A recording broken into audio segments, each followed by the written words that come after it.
30 seconds.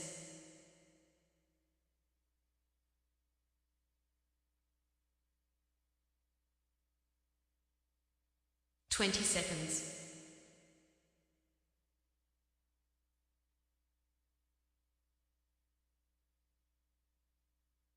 10 seconds.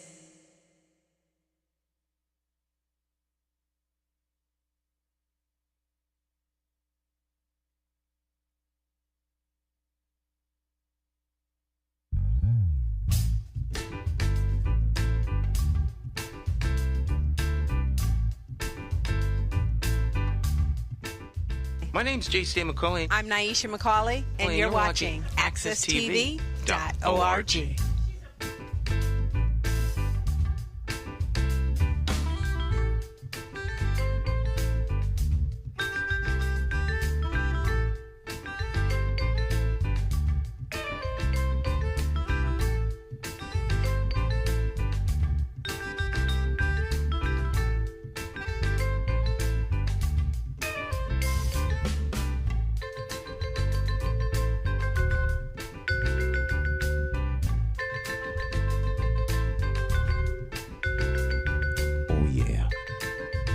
Little Jay Hogarth in the morning. It's time to get our talk on, my friends. It's Morning Talk with me, your host, J.C. McCauley, the champions of talk. We've got Talk Champion in the house, Cleo Duke-Wright. Good morning, Miss Cleo. How are you? Good morning. I'm doing pretty good. Pretty good today. How was your weekend? Oh, my weekend was busy, but it was good. It was very good. Do anything special? Oh, no, I didn't. I just did the same old Saturday thing, and I had a very nice meeting with some ladies. We call ourselves Women for Jesus, and they got. It was hard to get them. For me, I didn't think they were motivated. I think they were kind of. So I was trying to motivate them on Saturday, and they got motivated, and I was so happy. So, no, wait. What do you mean by motivated? I mean, you start an organization or a committee or something, but you have to create your purpose and and we'd go there and we would just, as women, just talk women's, we would just talk. It's like we had all week to build up things, and we would talk, but it wasn't directed anywhere. It was good that we talked. That was good, but we need directed. And when people ask you who you are, you need to have something to say. Who are you? We're women for Jesus, but who are you? What do who are we within the church? How are we going to help build the church? What do and that kind of stuff. So that's what I was trying to get to. And I'm not the leader. But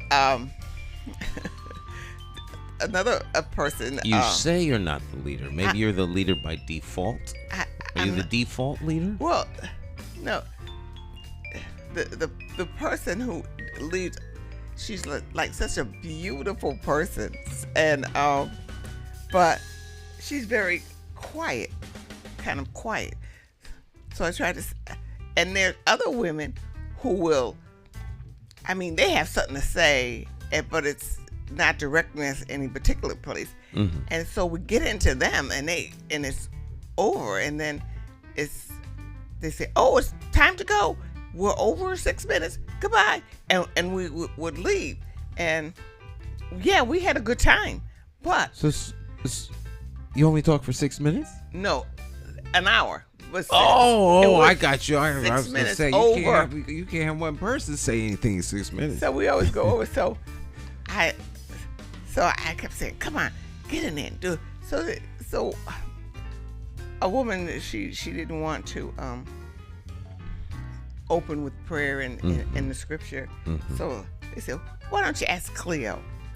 And I kind of hesitate to do things like that because people get mad at me, after a while. So I in the church, I mean, I try to just wait till they ask me for stuff. I don't want to, even if I have an idea, I just wait till they ask me for stuff. So I said, okay, I will do that. So I did. I had a topic: be content. Be content. That was it, and I had a scripture from Isaiah, I forget, 50 something. Anyway, we did the scripture, and then they started talking about being content, and then for a while, then I brought in, let's direct it someplace. So I started all of that, and they said, well, I said, I don't know. It has to come from the group. What is it? What is it we want? What do we want to do for the church? What do we want the church to know us as what?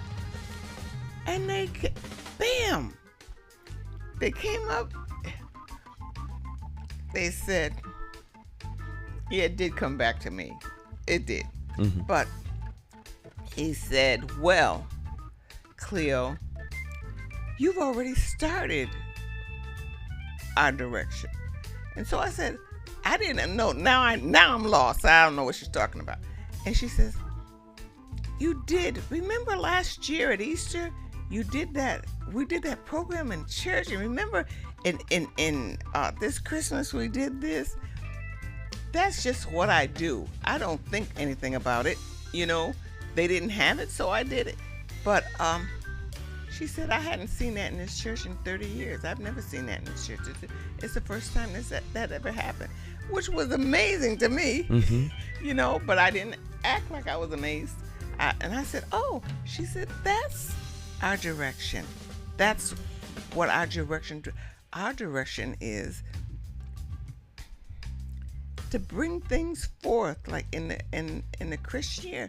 Let's put on little things for the church throughout the year to build up the people and to build up, our congregation. And then she said, then we could do what the pastor wants us to do, and what he wants us to do is go out into the neighborhood and talk to the community and pray with them and talk to them. She said, we'll be prepared. If we do this in church, we'll be prepared to do what he wants us to do. So everybody agreed to that. And I said, oh. So I said, what you want to do is follow the Christian year. She says, yes, but we have 6 things that we do every year. But all we do is get up there and read a piece of paper. But that's not what you do. You bring it alive. So I said, is that what we want to do? Okay. So Pat, who is our president, had done a special program at Easter time and the crucifixion. And she was telling us about it, and it sounded wonderful. And I said, that's what we're going to do.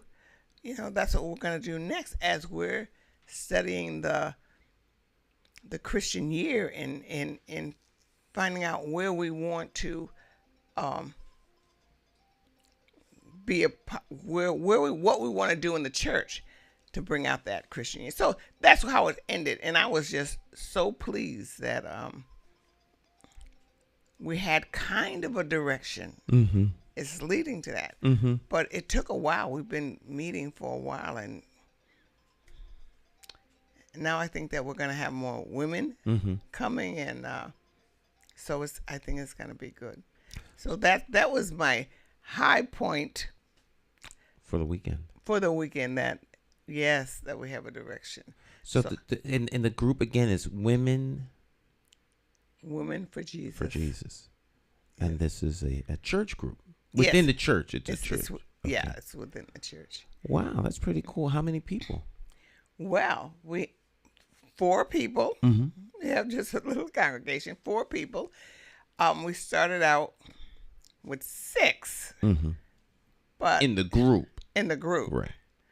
And now it's down to 4. But it's the 4 people that always do things in church. And one of the things that they brought out in our last program is that we went out and got other people in the church to be in that program, and they got excited about being in the program, and that's what we're gonna go back and get those ladies and grow that group. Do you remember T.C. Petaway? Petaway? Mm-hmm. TC? No. He was a pastor here in the greater Hartford area. And I remember he was a guest on, I think, Jonathan's show. It might have been All About You. I don't hear you. You sound mumbling. You can't hear me? What? Yeah, you sound like you're mumbling. Do you hear me better? Yes. Okay. Okay. I need to turn up the monitor in the forward monitor here.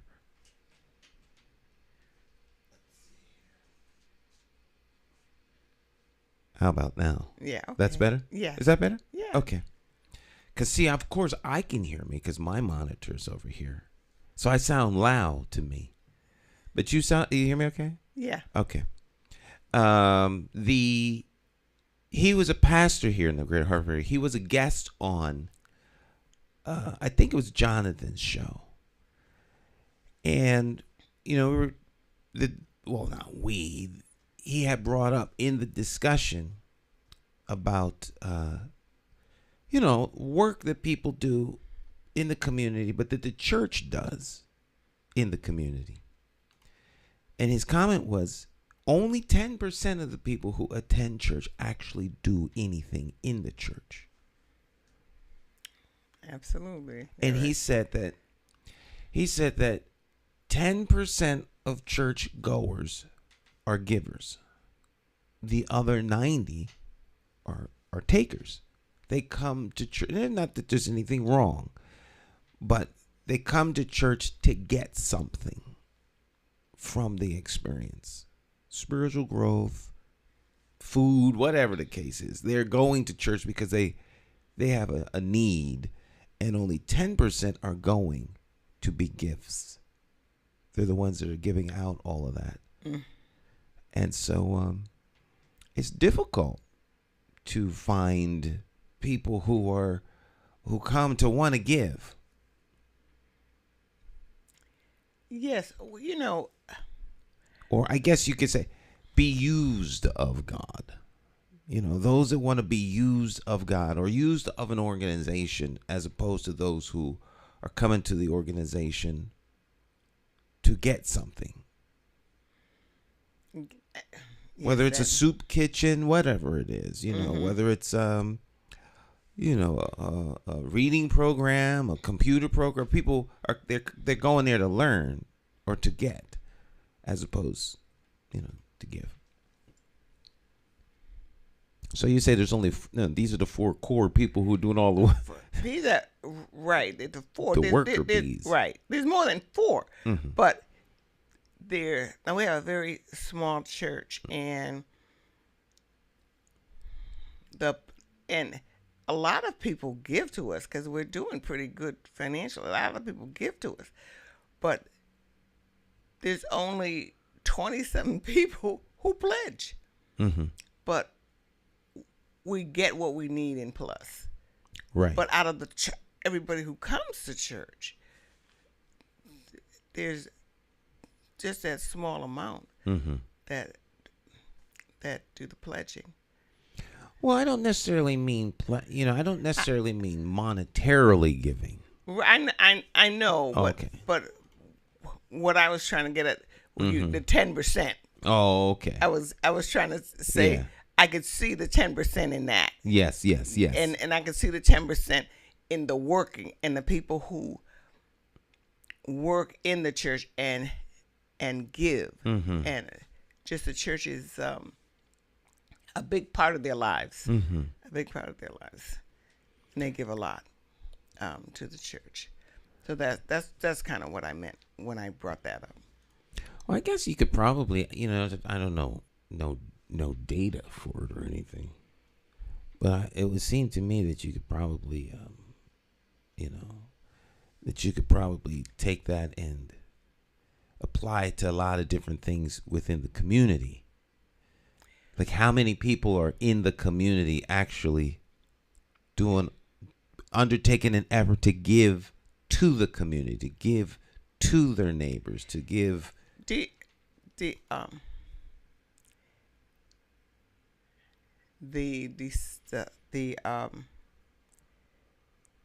flock and the disciples. Is that the same analogy? You could use, or a shepherd and sheep. The shepherd and the sheep. Yeah. Of course, we don't think of ourselves as that, but right. But like shepherd and sheep, with the under shepherds leading the flock. Yes. But then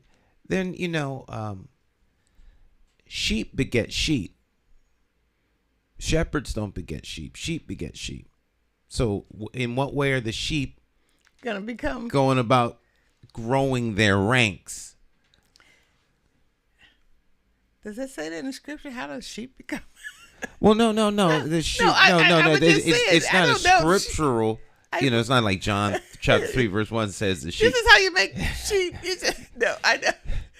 Only sheep can beget sheep. We leave that. We won't go too deep into that, but all right. like fleecing the flock. You take their fur, but nonetheless, right. Yes, yeah. Which but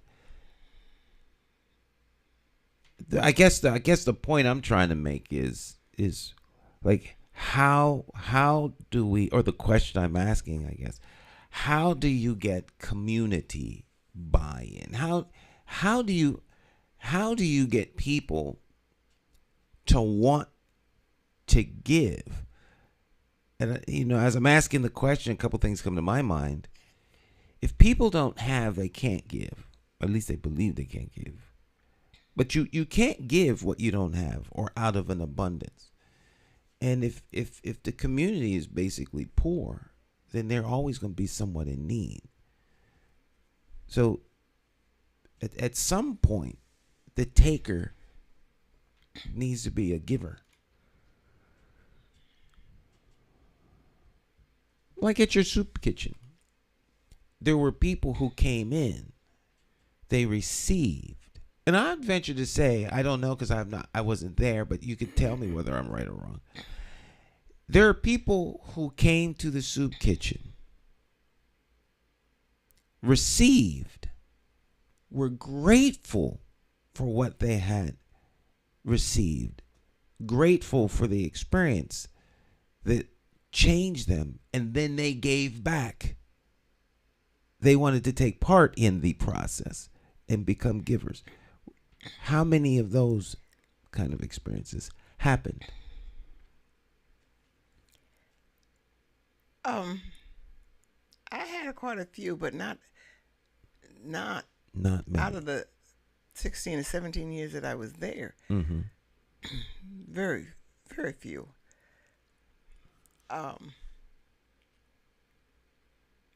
Very few really actually gave back, unless you directed that giving back. Mm-hmm. Like you might sit there all year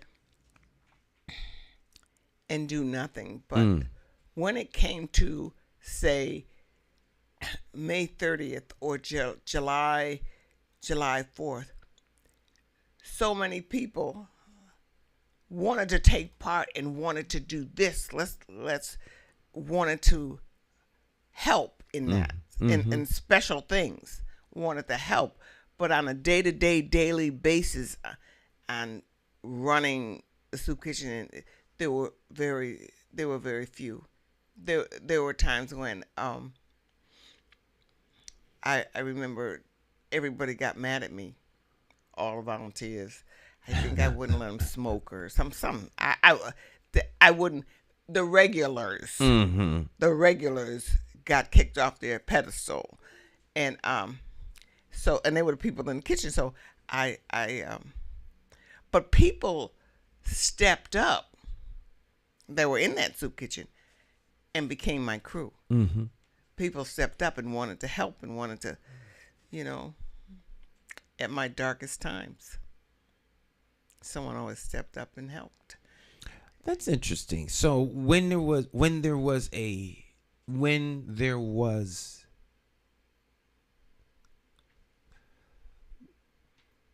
the organization or when you needed help, people were quick and willing Always. to step up.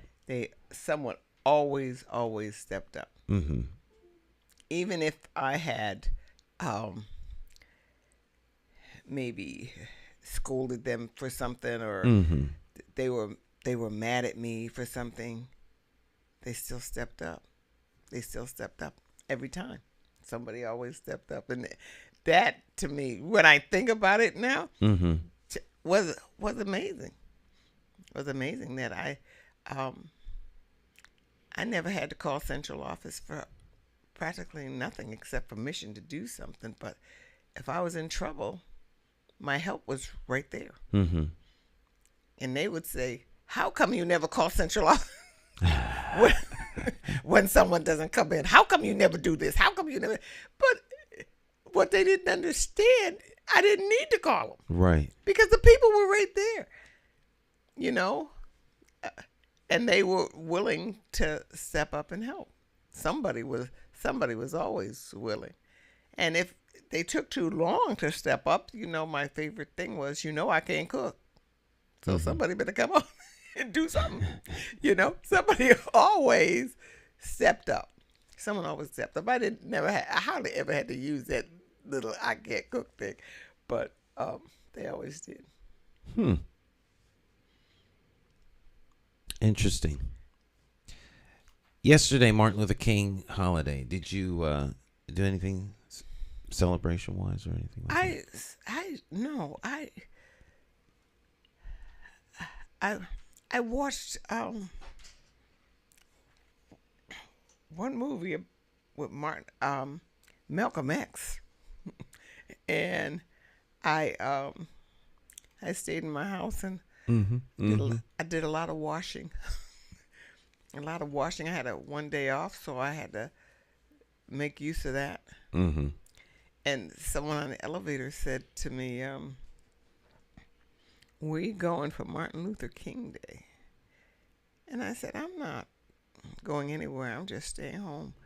But, I wish that I could go out." But he says, "But you're doing something." I said, "Yeah, I'm doing something. Martin Luther King will be proud."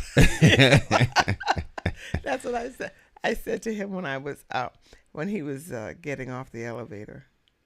But as the day went on, I kind of thought about something. I said, it's nice to go to Martin Luther King Day and celebrate Martin Luther King. What are we doing to keep that dream alive? What are we doing?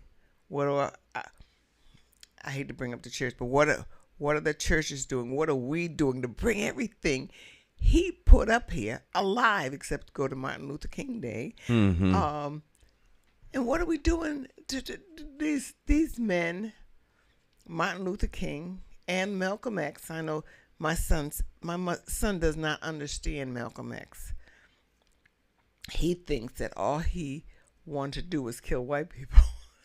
I said, you don't understand. Did you read about Malcolm X? That is not, So, and a lot of people just think that that's not where it's at.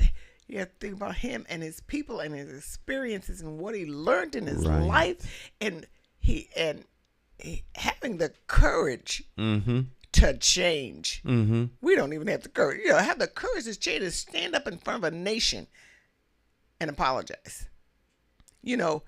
So I think that we're not living up to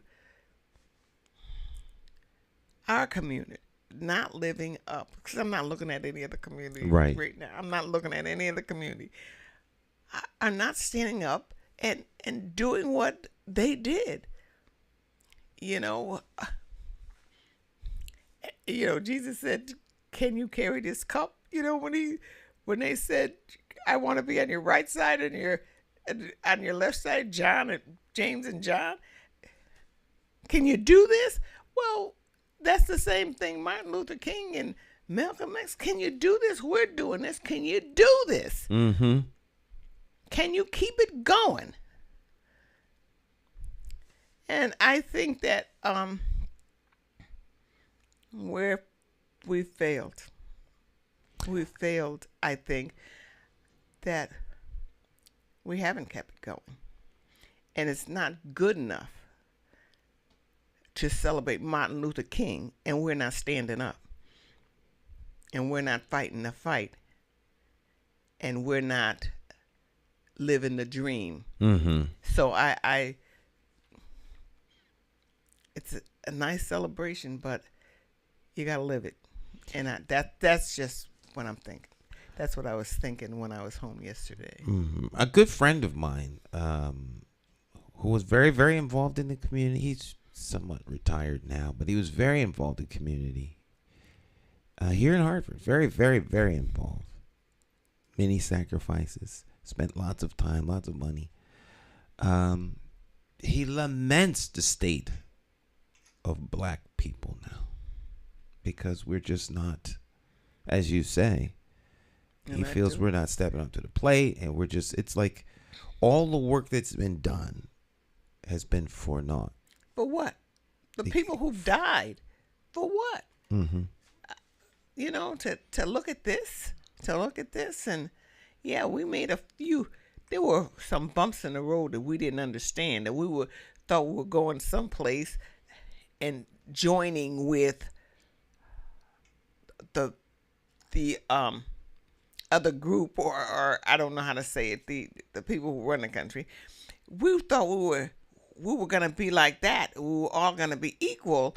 And this fight was done, but the fight hadn't even begun. Really, the fight hadn't even begun yet. We didn't understand it, and we lost ourselves in nonsense. We lost ourselves looking at someone else instead of looking at us, and keeping what we had, and making that grow. And we had something, and to make it grow instead of, chasing after something that somebody else has was, you lose your uniqueness when you try to become someone else. That's right. And, if you were living in that time, you could look back and just see it happening. See what happened. See, even though we had the racism, we had the nigger calling, we had all of this, we were a people. It didn't deter us from anything.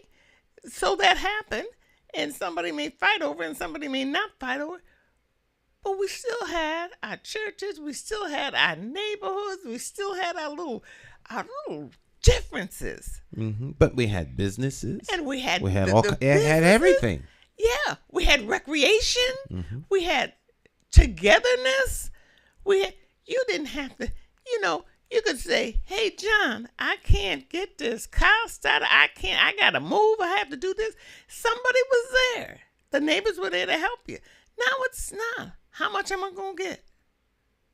How much you going to pay me? Mm-hmm. But it wasn't like that. I can remember my father. I don't care who called him for help. He got on his feet and he went. And that's my growing up, to see my father and my mother giving. But I also saw people giving them, right, giving back to them, and I don't see that now. We wanted to be like the white folks. We wanted to have with the white folks. One of the things that I said at the meeting yesterday, because there were white folks who had lives as bad as us and worse. Some of these women at this table, their lives were horrendous. I have never even experienced some of the things that they had to go through in their life. And I said to them, I'm here because you shared your life. And, I know there are poor white folks, mm-hmm. and dirt poor white folks, and they have a hard time, but no one ever shared that with me. But my thinking always was, I don't care how poor they are. I don't care if they're dirt poor, have no food, and just downright and out. You still white. And if you have the courage and if you have the strength, you could still be President of the United States of America. You could still go to the top of the chain if you had enough energy and enough courage and enough that. Because what's going to stop you? Mm-hmm. Clean off the dirt, put on a suit, and go do it. Mm-hmm. But that is not the. I told this to the ladies. That was not the same for me. Mm-hmm. That is not the same picture for me and my children. I had to teach. My parents had to teach me how to get through and wiggle my way up. And when I had a roadblock, what to do. And I might not even get through that roadblock. I had to be taught. And maybe their parents taught them something like that too, but I didn't think that they would go through what they went through and then come out so giving to others through their life experiences that they never looked for the top of the chain. They looked for helping the next human being not to go through what they went through, and they fight for that, and they work toward that. And so I said, these are the people that I'm going to stay around, the people who work toward helping others. Mm-hmm. And then we're gonna be a core group to help each other. Mm-hmm. We're gonna get through things together, and then we're gonna kind of spread it out. But anyway, that's what I told them yesterday. And as they told their stories, I mean, some of it was just tragic. And actually, I have not grown up with or experienced as much tragedy in my life, or never seen as much tragedy as some of these women have seen, and never have been treated as badly as some of these women have been treated. So we're all people. Yeah. We're all people. And so, you gotta erase that, to some extent, erase that cutter line, because I can't be president without them, and maybe they can't get up without me. Mm-hmm. Maybe we just need to just stop the foolishness, Well, letting people manipulate us right. by race, by culture, by this, and you could sit down and see it. How they manipulate, and we fall for it every time. The Spanish people have everything. The Jamaicans have everything, or the West Indians have everything. Mm-hmm. No, they don't. It may be a turn, but the person who's pulling the strings is the same old person who was always pulling the strings, and they're no different than us or anybody else. Yeah, the power elite, those who control whatever it is, wherever it is, are always manipulating the folk beneath them. Yes. Keeping them divided. But as you said, people are people. But we're all just people trying to make it through the day, get to the end of the week, and start the next week over again. That's right. And the experiences that people go through some of them are just, because people don't generally share a lot of these experiences. They live through them, they move on. But when you start to share these kinds of experiences with one another, you realize very quickly that people are basically they're all the same. Yep. Everyone has trials and tribulations. I don't care how much money you have or how little money you have. Yep. You still have issues. Your husband's mad at you, your wife mad at you, the children don't listen. you lose your job or you lose a source of income. I mean, everything is relative, but we're all people. You get sad, you get happy. Right. You're looking for meaning and looking to matter, and the weight of the world is on your shoulders because you got responsibilities, and someone wants to exploit or using something against you, and I mean, things are this. People are all the same. That's one thing I came to understand. Really. Back in 2007, the very first time I ran for public office, and I started knocking on doors, and you start talking to people, and it didn't matter where you went in the city. Everyone's problems were the same, and everybody's expectations of what they wanted out of life were the same. And the interesting thing was, you ran into people who you would see. And some people who you knew, but you didn't know where they live. You just see them around. When you start knocking on doors and I didn't know you live here. I've been living here for 30 years, and you start talking to people. It's amazing. I think people are wonderful if we can get through our own prejudice. I think that's right. I have a thing. Even when I was a little girl, if you don't smile, if you're a person who doesn't smile a lot or doesn't smile, I didn't go near you. Mm-hmm. And some of the fathers, they didn't seem to smile, so I didn't go near them. So one day, I said to my mother, I said, I don't like Mr. Gibson. I'm not going to. Mr. Gibson never smiles, and I'm not going near. I'm not going near him. So Mr. Gibson, did I tell you this story? No. So one day I went over at the Gibson's house, and Mr. Gibson came in, and he smiled at me, and I got scared of him. I got, because I had never seen him. But some people are just quiet, mm-hmm. and so if they don't, and I still have that kind of thing today, but I'm trying to get over it. We have someone in my building who.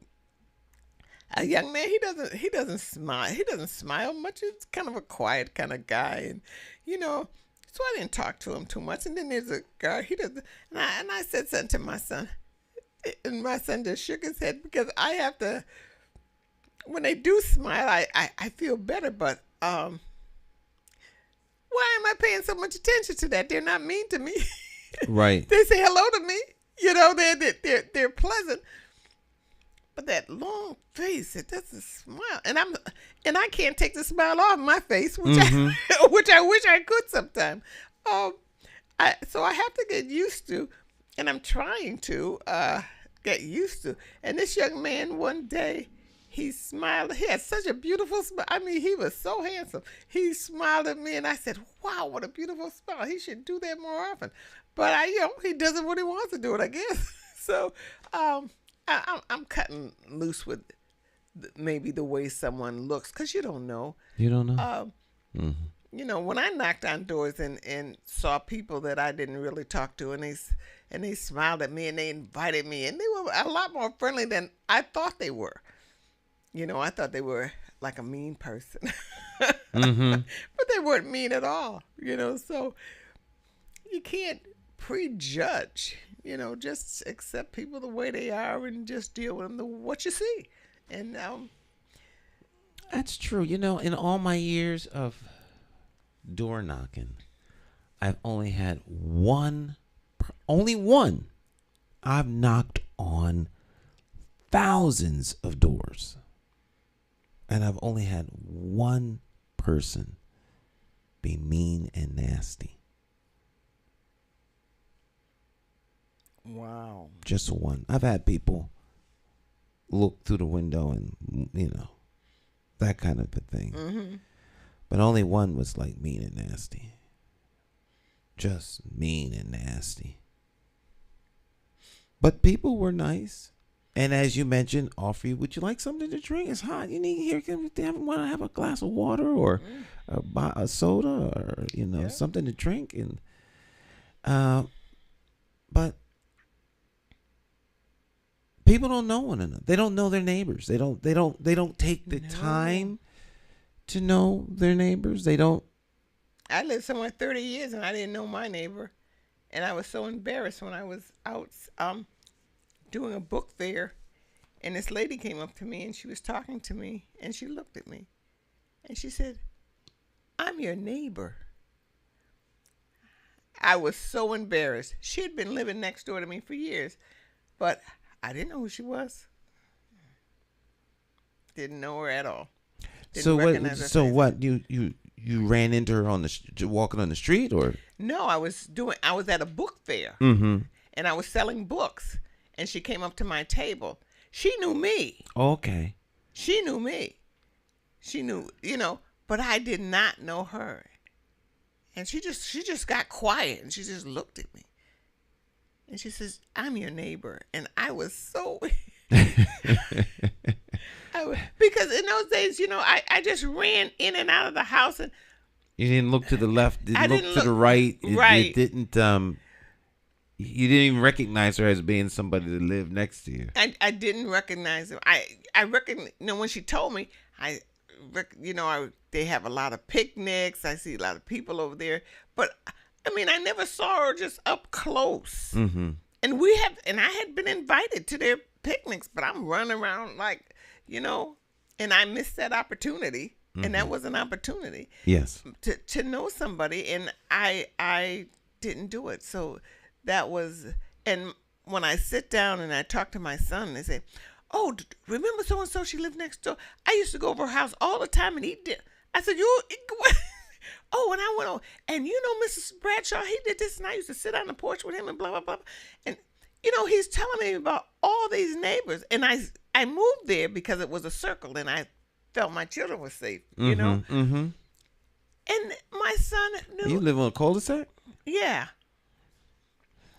My son knew everybody up and down the street, and I'm looking at my son every day, and he never told me about a lot of these experiences that he had.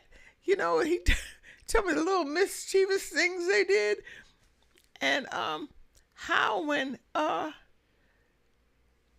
he might have been locked out of the house. He just went and sat on the porch with a neighbor and went in their house and watched TV, and he was friendly with all those neighbors.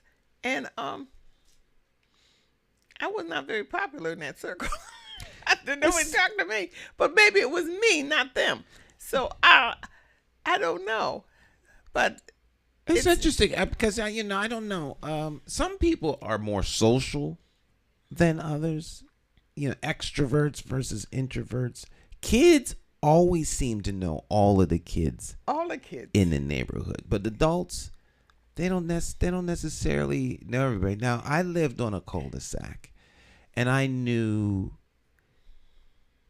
the people across the street, directly across the cul-de-sac, and the person next door, and I think down 2 houses. You'd see them out about the same. I guess your travels were similar in terms of arrivals and departures. So those would be the people I would always see. So I would wave to them.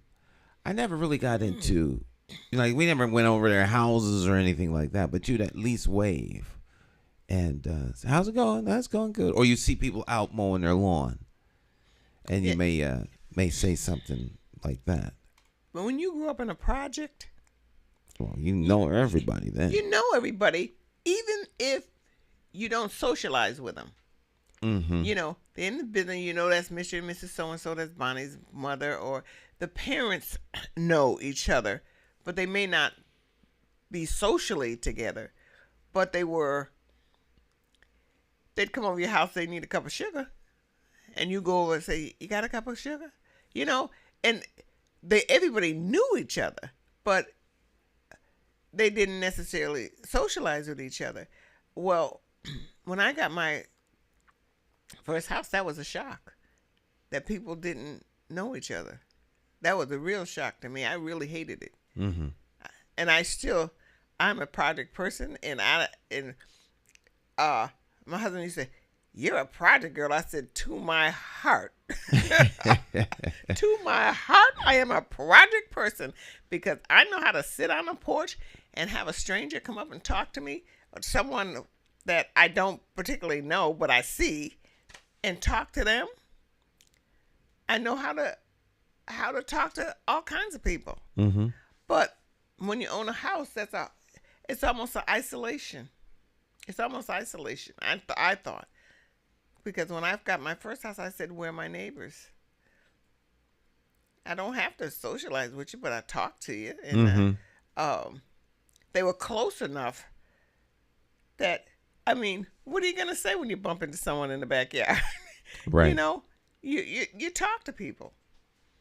Now, were people in your, people in your business? Because I don't really like people in my business. And so, in fact, I have friends that'll call and say, "So what are you doing?" I said, what do you mean? What am I doing? It's not even, that's like a trigger for me. So what are you doing? I know they don't mean anything by it. It's like a conversation starter. Like, how's it going? When people ask me, like, what are you doing? One of my best friends calls me all the time. He says, "So what are you doing?" I said, "What do you mean, what am I doing? What are you doing?" Why do you want to know what I'm doing? I don't think that's a deep question. Because maybe I'm over processing it, but I mean that to me is like you don't get into people's business, because you ask all those questions. How are you today? Blah blah blah blah. You sit down and you talk. I used to say, talk that doesn't really mean anything, but pleasantries, But it's pleasantry. That's it. Right. That's right. It doesn't. So when someone says, "What you doing?" I don't think they mean they really want to know. I think that, "What you doing?" "Oh, I'm not doing anything. I'm just here cooking." That happened to me last night. I'm just here cooking, and that's it. And so you just get on to other little things that don't really mean anything in your life that's significant. You just, and most people don't want to know your life. You start launching in. I didn't ask. I didn't want to know all of the detail. I'm just kind of like, so it's right. Like, let me just get to the point where I called you for, Yeah, they don't want to know that. Yeah, I'm sitting here at the computer looking at blah blah blah. Oh yeah, well, I'm not doing nothing either. Blah blah blah blah. It's blah blah talk. But it's pleasant and it's nice to. It was nice that Jonathan called last night, and I'm cooking. He had to help me over the phone. Jonathan, your friend Jonathan, not our Jonathan. Jonathan Bruce. Yeah. So he had to help me over the phone. He helping you cook over the phone? Micromanaging over the phone. Micromanaging me over the phone. So I he's kind of housebound.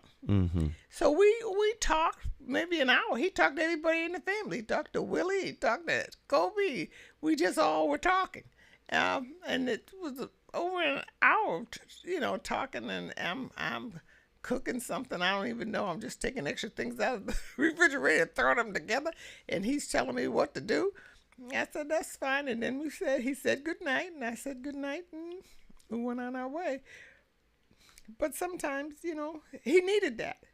It's important to have somebody to talk to. People really do want to have conversations with other people. Yeah. We're very, very social creatures. Even the people who say they're not, social are.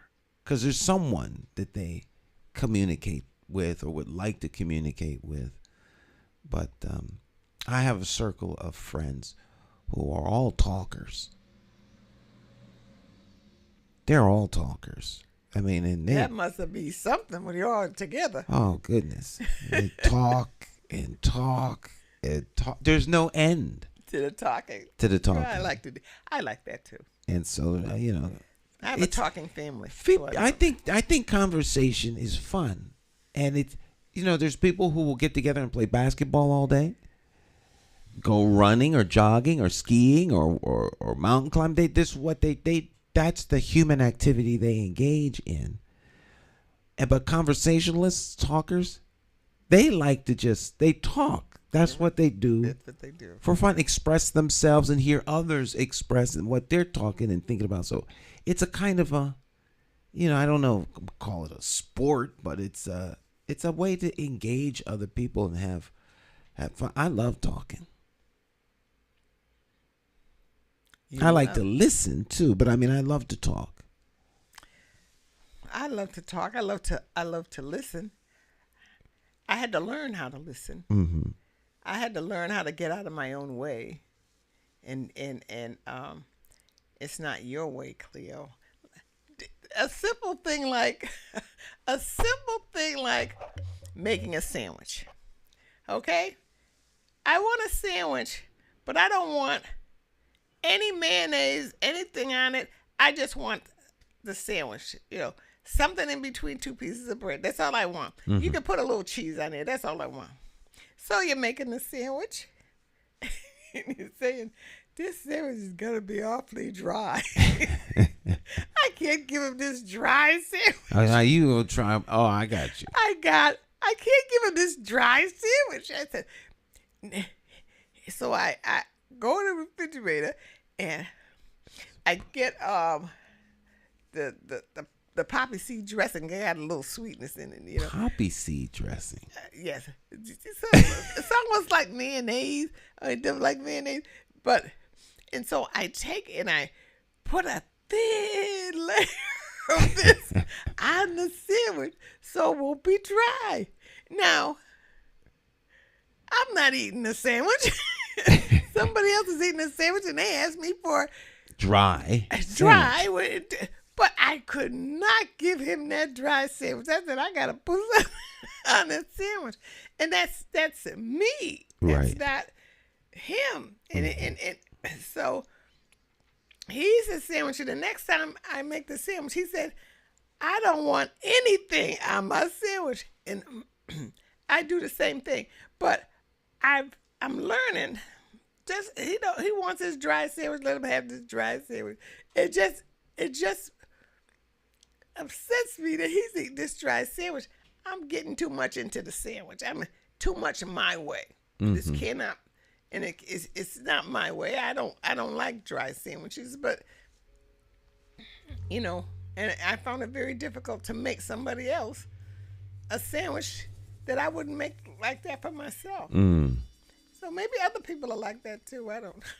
That's interesting. That's very, very interesting. Yeah, that's a great analogy for getting out of the way.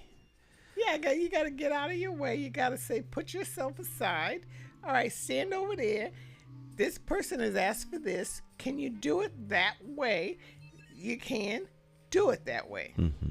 And just step back into yourself. You can't always have it your way. People used to tell me that, but I just never believed them.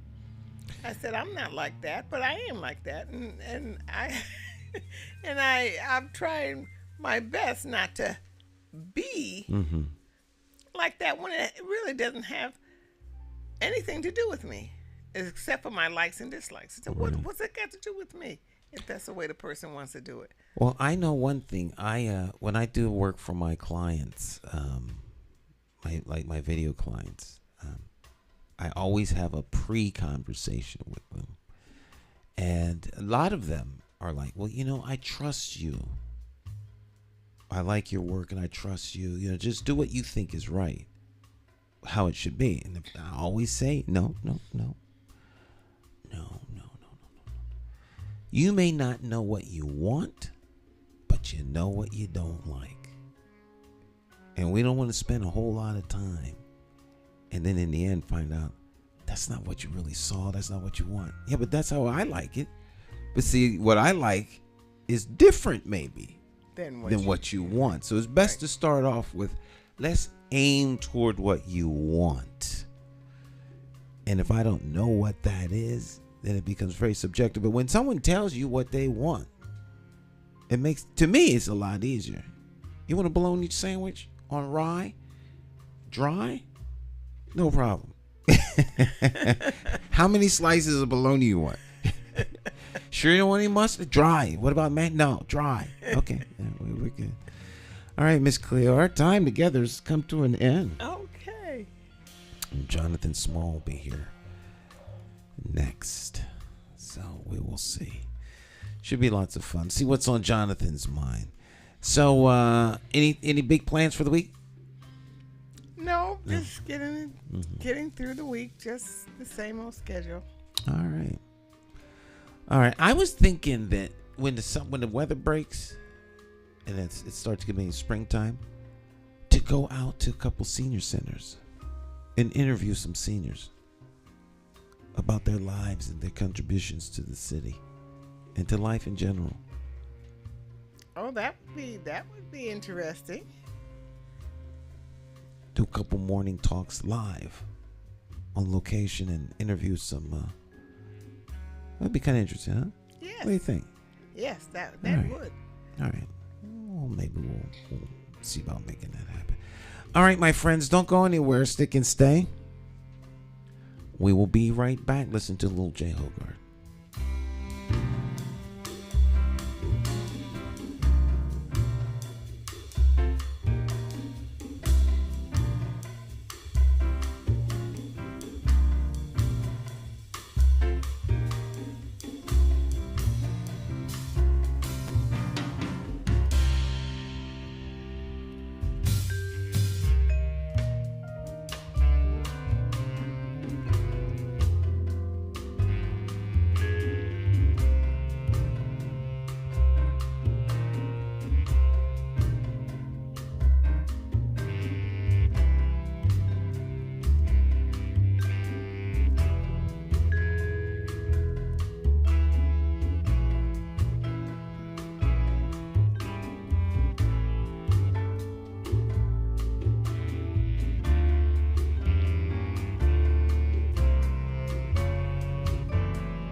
That's Jay Hogarth in the legendary Van Gelder studio.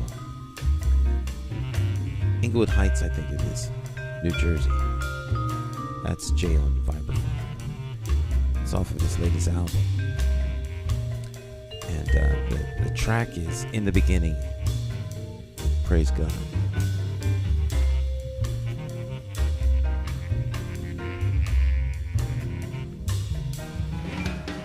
Jonathan Small's in the studio. How's it going, Jonathan? It's going fine, coming in the snow, but, you know, it feel like winter time. I was surprised. They call up school closed and everything. Oh, they do that all the time, man. A little bit of Ain't snow. that much snow out there. We such a big babies. I mean, I know you got to take precautions and things like that, but it's not even that much snow out there.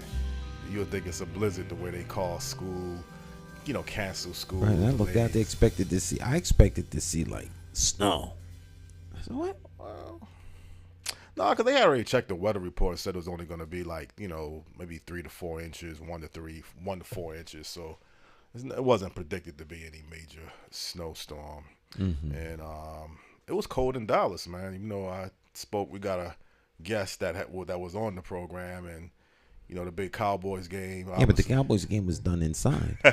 It is. They have a retractable roof. Right. It was warm. It was warm. I watched the game. They said it was a balmy.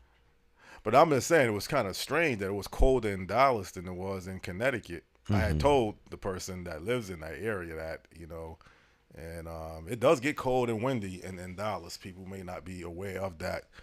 But so you did watch the game, Stan? Oh, yeah. Okay. Yeah. Well, you know, obviously they got outplayed, outcoached, and out-executed the Cowboys by Green Bay Packers. Yeah. You see the interview with the owner? I saw bits and pieces. I mean, that dude looked like he was crying. Yeah. Throwing stuff around. He was contained, but he was... he wasn't expecting the outcome, obviously, the way it turned out. And I don't think anybody was expecting the Cowboys to get blown out. But, you know, when you're leaving wide receivers wide open, I mean, the defensive coordinator, Dan Quinn, is getting a lot of blame because he was up for a head coaching job. And this looks bad on your resume when your defense pretty much falls apart, because in football, it's not like high school football where everybody checks a wide receiver when you're playing defense man-to-man. You have different plays that you have to go by from your defensive coordinator. The defensive coordinator is the one that's calling the defensive plays, whether it's a man-to-man coverage, a zone coverage. So and obviously the defensive players have some responsibility. If they get burnt or outran by a wide receiver, then that's just on the defensive back. If a guy can't make a tackle, that's on the defensive back.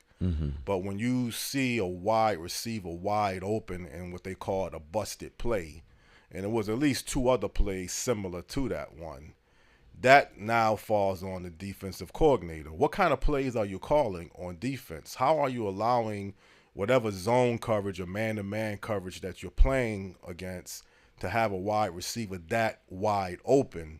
And even when the wide receiver caught the ball, it seemed like it was no Dallas Cowboys defender running towards them. He was just so wide open. I mean, how could you have a guy that wide open? And then even when the guy catches the ball, it seems like there's no defensive players anywhere near him or running close to him. So you're you're suggesting that it was a total breakdown of the defense, not that the the offensive plays were superior. It's just that... No, I wouldn't say that. I would say the offensive plays, they ran the ball pretty much effectively.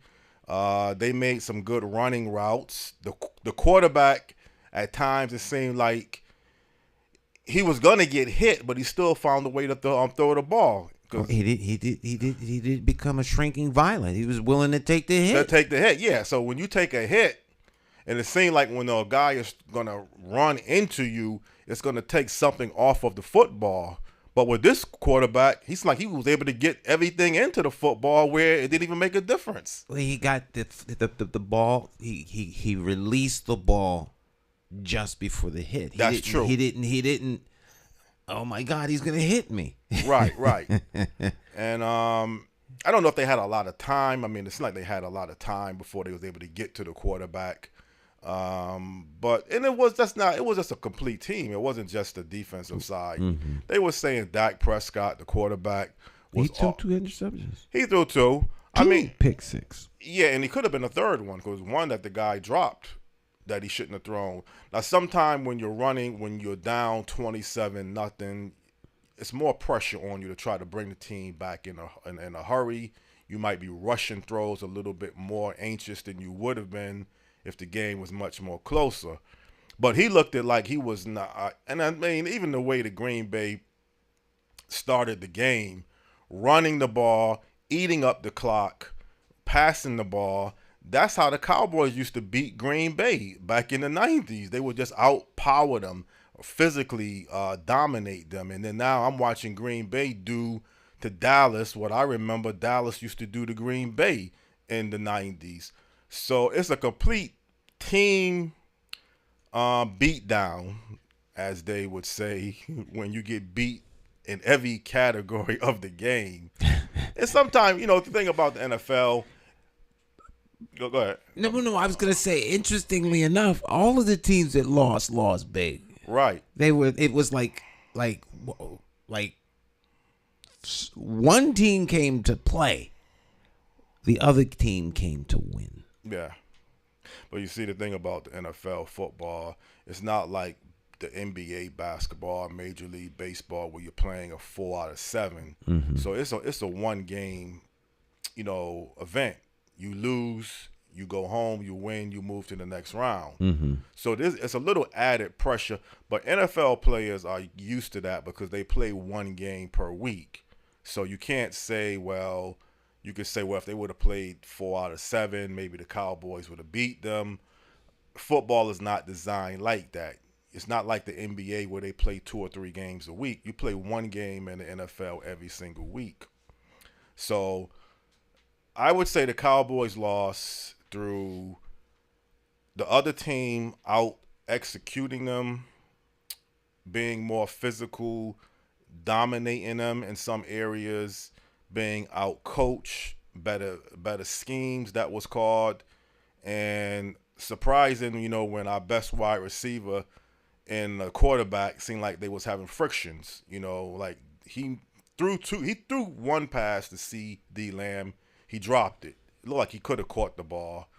He threw a second pass to him. It looked like it might have been a little bit off, but it was still a chance that he could have caught it. Mm-hmm. So they weren't even on the same page. Here's a wide receiver that led the lead in receptions, had 135, and he's getting off to a very poor, shaky start. So that pressure, just being ready to play, sometimes everybody is just not up to it. It's pressure. It's a physical game, and at some point you get tired. You're still human. Yeah, it's human, and the Cowboys, I know you're paid not to be tired, but at some point, yeah, and it doesn't take much. You're just a little tiny bit off. Yeah. But, I mean, they really got outplayed. It wasn't like this was a close game, a few plays here and there. That it was like a complete dominating performance where you really get outplayed in every category. Mm-hmm.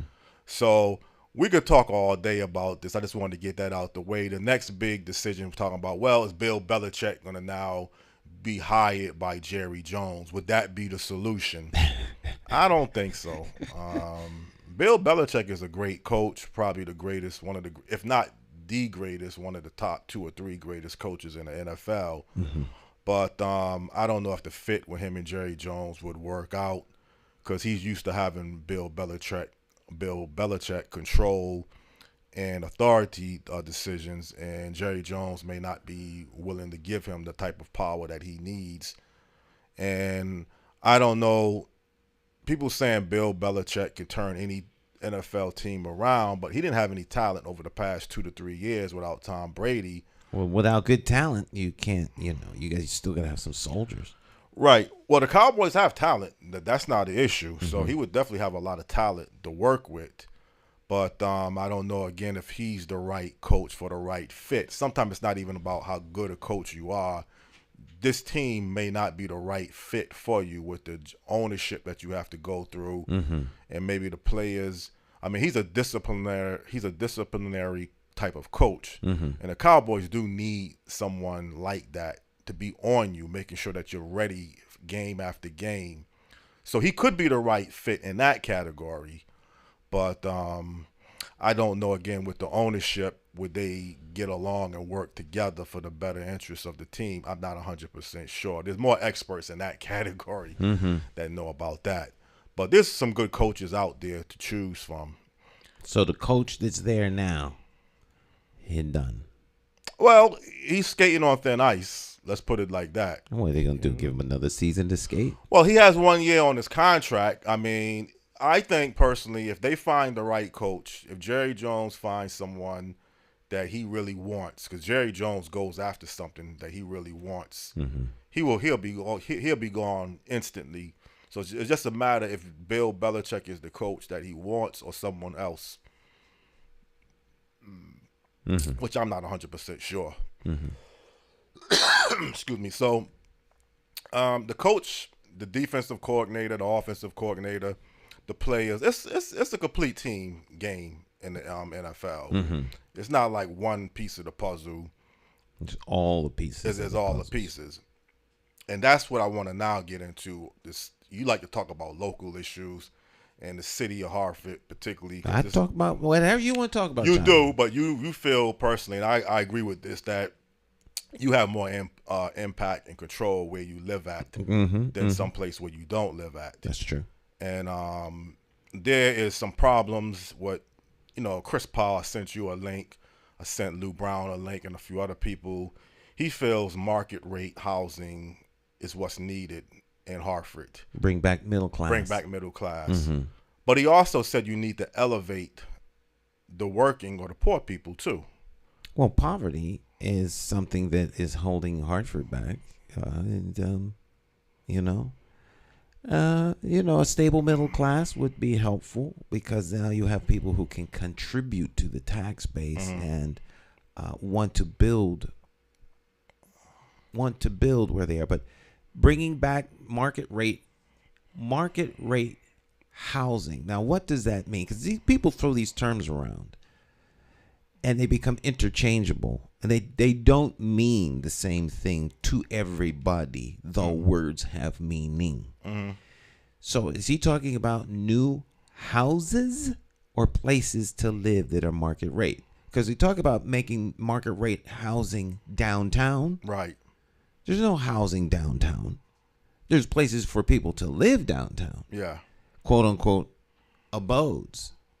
But a house, a place that you own? No, we're talking about renters. Yeah, I think that's what he's talking about too, the rental market. And I think he's talking about mostly downtown. Right, so. not affordable. Market rate. Market rate. $1,200 a month. That's market rate. Right. The problem with in my never to be humble opinion, thus saith Stan, not necessarily the truth.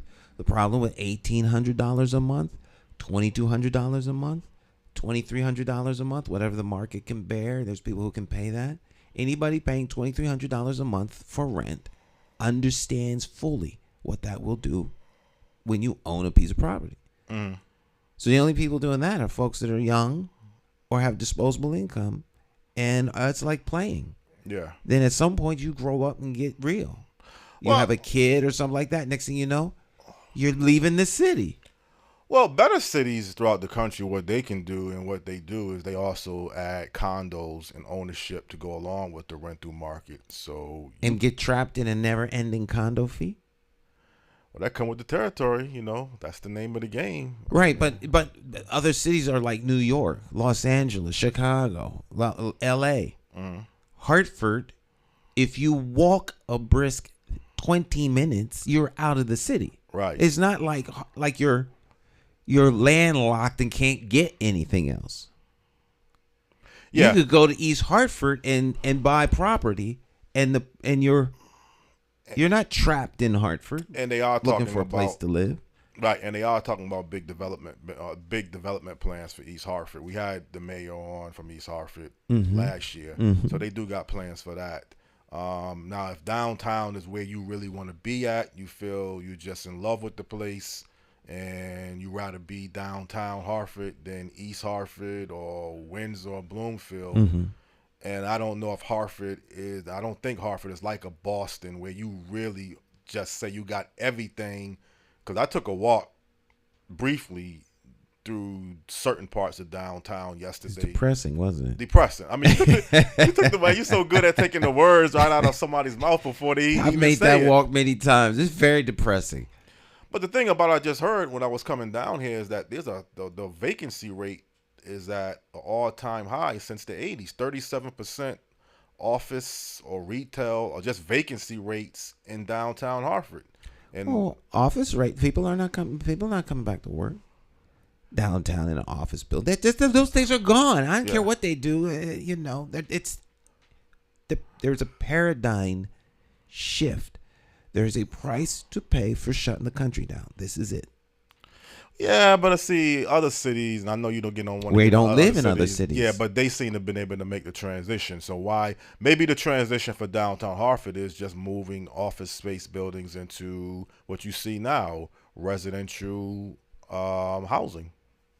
You're going to turn office spaces into residential housing where you can, because it's not that easy a transition in a lot of cases. So where you make that happen, now you have downtown housing. Those downtown rents have to offset what was being made from corporate rents, which means that those prices have to be market rate. Right. So they have to be 18 and up. 18 to me would be the floor and up. And up. Can you get people to come in there and pay that rent? Sure. For a short time. And then they're gone. Yeah. Because I can buy a house, a nice house, for $2,300 a month mortgage. Well, you say an interesting thing because the ownership in Hartford is one of the lowest in the country. So that would be the area you would want to emphasize. The ownership in Hartford, I think renters are 76 or 75% of Hartford residents rent. And that means that the buildings they are in are renting type buildings. They're 3-family houses or apartment buildings. Right. So where are you going to put, if you took all those people and made them homeowners, where are you going to build these houses? Well, there's a lot of space where They put them in Bushnell Park? Well, they think they do have some plans for. No. Turn the land of Bushnell Park into houses. Well, I don't know if you really want to do that. You want to keep some park and open absolutely. spaces, So Hartford is, for the most part, Hartford is built out. Yeah. There isn't open tracts of land to put enough housing for 50,000 new houses. Yeah, even if you do it vertically, you're only going to be limited to so much. I mean, you can build skyscrapers in 10 Vertical stories. is a rent. This market rates that they're talking about downtown, those are rentals. They're putting more rental places in Hartford. Right. When you take the old corporate building and turn it into a apartment building, those are rentals. Right. So, do you like that approach that Chris Paul is advocating, saying soccer fields and other things like that is not going to turn Hartford around, that you need market rate in the middle class back in the city and elevate the poor and the working poor? Is that a good strategy? Well, soccer fields and hockey stadiums and all this kind of stuff is not going to turn Hartford around. I would agree with him on that, but that's the issue. Isn't the soccer field or the stadium? Those aren't designed to turn Hartford around. They're a piece of the puzzle. So I would say that the number one thing that needs to be done to turn Hartford around is to attack poverty. And it's getting worse. You have to attack poverty. Otherwise, the poor who live in Hartford are receiving more than they're giving. And also keep in mind, a lot of your poor people come into the city, whether they are born in or technically a Hartford resident or not. The city with the social services and all it's a magnet. A magnet, exactly. So it's going to attract a lot of homelessness and other poor people, even if they're not physically had a Hartford previous right. address. Hartford is a what do you call it? An asylum, a safe asylum city. What do you call it? I think you just said it. Asylum. But I mean, whatever. I mean, the late. Well, is Judge Arthur Sparta still living? You remember Judge Arthur Sparta? He's still there. Okay. I don't know if he's still living. Okay. I do remember him. Yes. But the dumping ground. I mean, and I tell you, the city is slowly trying to get rid of shelters and some of these services that's designed for homeless if people. it wants to not have people, a sanctuary city, that's what I was Sanctuary, doing. okay. If Hartford wants to not be seen as a place, as a destination for services, then they have to get rid of the services. Right. And most thriving cities and towns don't want these type of services. Every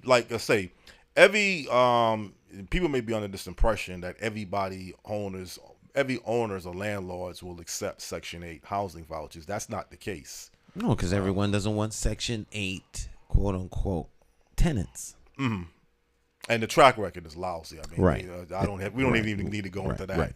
But solutions, I don't know. I'm saying homeless people sleeping on bus stops. I'm leaving to work at 3:00 a.m. to get temporary for a 4:00 a.m. shift. And I'm saying people sitting down and laying down on bus stops in the wintertime. And it doesn't matter if they're coming from outside of the city. I mean, I guess you can say it matters to a small degree because, why are people leaving, let's say, New Britain or Simsbury. Well, Farmington. Well, that's a pretty well-off area. I mean, I'm surprised. Right, but they're not going to sleep out there on the ground, so they come to Hartford. Right. They're not necessarily coming here from New Britain. They're coming from places where they can't stay. Granby, Simsbury, Marlboro, all these other places. And get services in Hartford. I mean, I would assume most of the people that I'm looking at, if they're not previous Hartford residents, they have some ties and connections more than the people coming from Granby. But those people from Granby are probably coming into the city too. But this is what happens when you have a societal breakdown. People don't understand the long-term ramifications of these things. They see the immediate, instant gratification of what they want, and so they cause everyone else to have to acquiesce to serve their immediate need. The long-term ramifications are what we are experiencing now all across the country. And so the thing would be to strengthen families, because every one of these people sleeping on a bench somewhere has a family. Yeah. But they can't go home for whatever the reason is. Right. So if they were going to get temporary dwelling, it would be reasonable to think that they could get that at home. Yeah. To make sure that when kids get out of school, they can read. See, all of these little things add up in the end to the catastrophic situations. Yeah, but then you don't know for sure if the home life and the home family structure was in place. Did it contribute to some factors? I mean, you don't know for sure. It probably isn't in place, which is why they can't go there. I'm saying strengthening family. We don't put energy, time, and money into strengthening families. We put energy, money, and time into dealing with families that are falling apart. Right. People get paid from that. There's resources out there to help the person do this and help person do that. Nonprofit industrial complex is exploding. As opposed to let's go to the source where the problem is. All right. Fix the problem. Well, even the first source would be go to that individual, because before you try to figure out where this person can, and I understand what you're saying, there's a common denominator. You got to get to the family too. But if you're going to try to figure out where this person comes from that's sleeping on the park bench at 3:00 in the morning in the wintertime, you got to reach him first. Then you work on where he came from. He's a lot easier to reach than one may think. Right. Because he's right there. He's right in the there. cold, looking for help. So you can reach him. You can have a conversation with her. Right. You can get them the help they need. Well, you would think the shelter would be the quickest option. But I'm telling you, maybe the shelters are just running out of space. Maybe they're changing their policies. Something is breaking down. Yeah, I don't know. A lot of people aren't going to the shelters. Shelter life is not an easy life. It's not. Then there's issues at the shelters. Right. That's true. So, there's You know, we have some serious issues. It is, and you would hate, and I think I mentioned this before, there was already 6 people that died throughout this winter time. Now, I don't know the exact reasons why. The article in the Current was trying to connect it to the homelessness and mental illness problems and some substance abuse problems. And sometimes you don't like when I say the word swept underneath the rug, but I don't think it's really just my opinion being really looked at.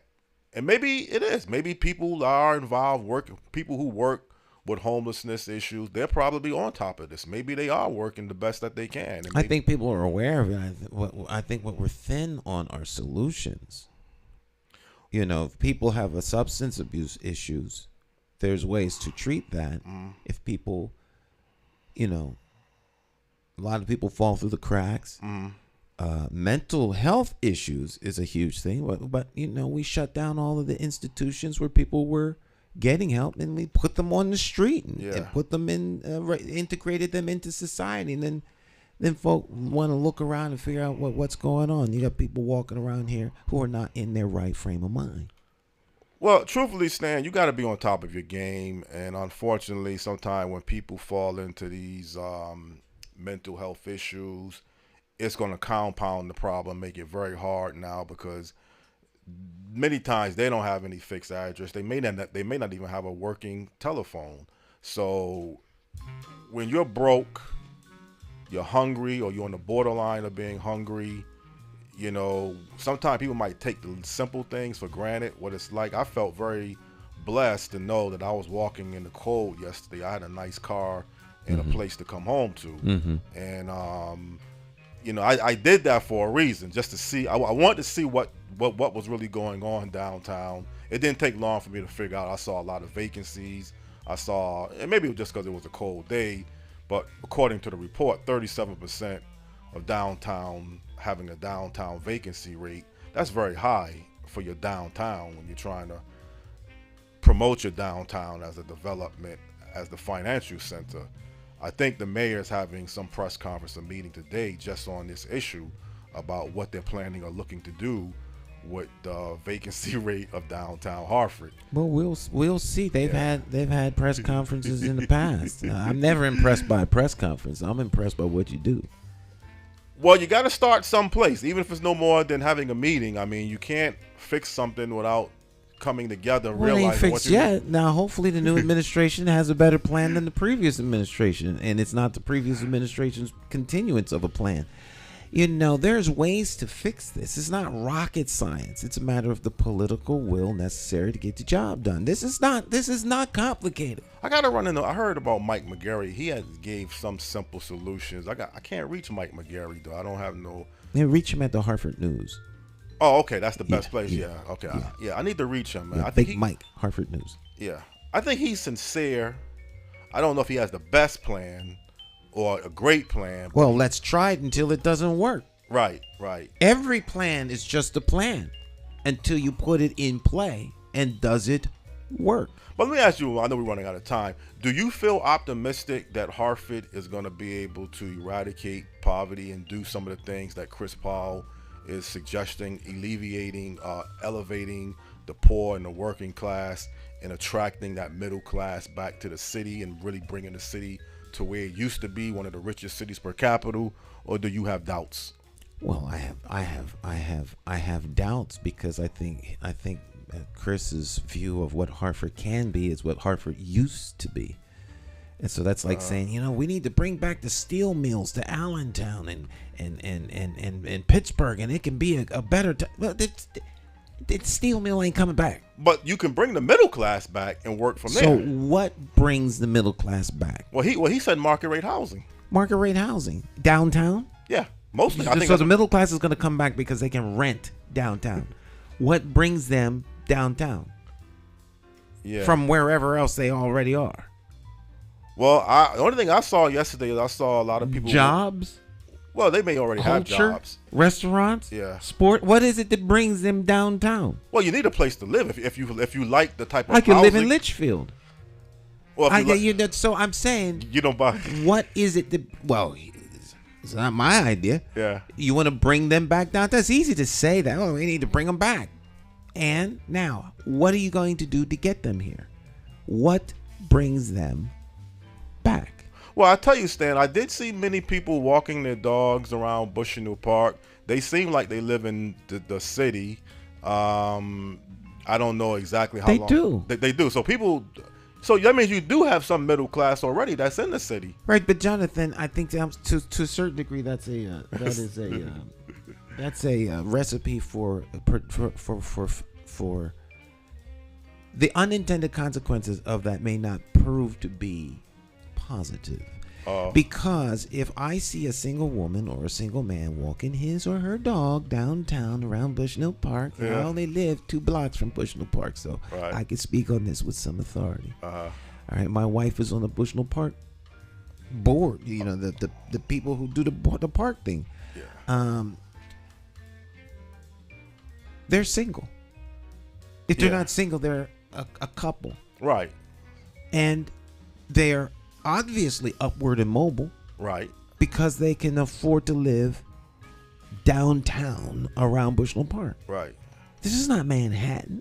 No, it's not. It's not Central Park. And at some point, these economically self-sufficient young people are going to hook up and have a child.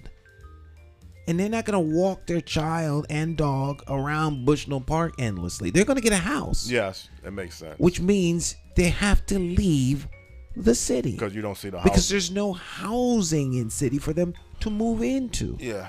They're not gonna house down. They're gonna house up. Well, they're gonna go out of the city. You're creating opportunities for people to come into the city as your incubator and then move out. Now, if you're trying to create as an incubator that level of individuals who come here temporarily and then move out, then that's another subject. But the Bushnell MDC, whatever, or the Bushnell Towers. See, I like this strategy. You can rent or buy, so you have that option. I mean, sometime you'll see at the Bushnell Towers. The Bushnell Towers is kind of pricey. It is pricey, yeah. But if you want, it is. It's a condo. It's a condo, so you can buy the condo. At the top floor condo, I won't even talk about how much that is. Yeah.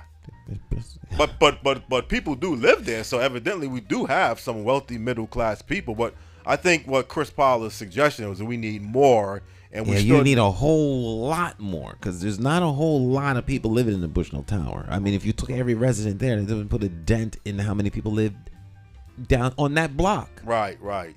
But he said the key thing is you want to elevate the poor and the working class too, and now that part I think is going to be harder. Because what is it going to require that you're now going to go from one wage level to another wage level?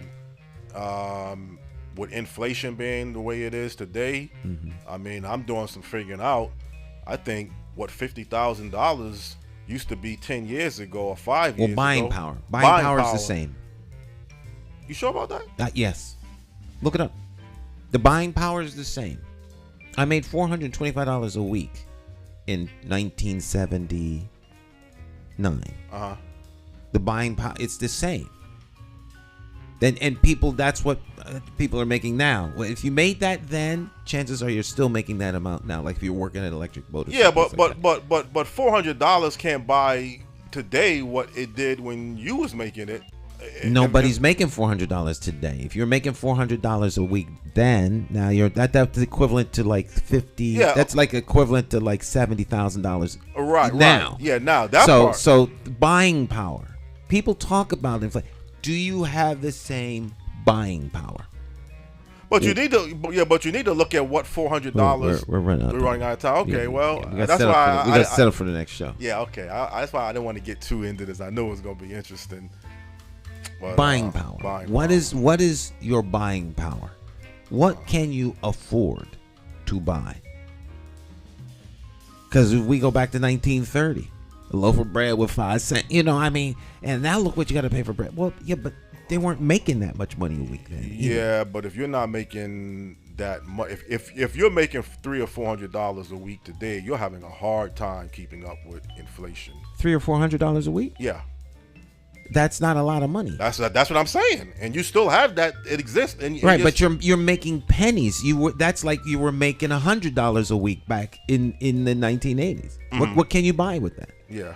So I think that people have those discussions, but I'm not so sure how genuine. But those numbers are growing, and you have a lot financial structure of people in that rate class too. Mm-hmm. So again, I mean, hopefully we can figure something out to at least give people a sense of hope, if anything else other than that. Well, they have to figure it out. They gotta figure out nothing. Okay, I'm good. You're good. Yeah. I hate to be like that, but folk got to work out their own salvation with fear and trembling. I can't save you. That sounds cold, but at the end of the day, well, I don't know, because you ran for mayor, Stan. So I mean, do you flip the switch off so quickly that you got a plan? I know you got to be the mayor. What can I do, Jonathan? There ain't nothing I can do.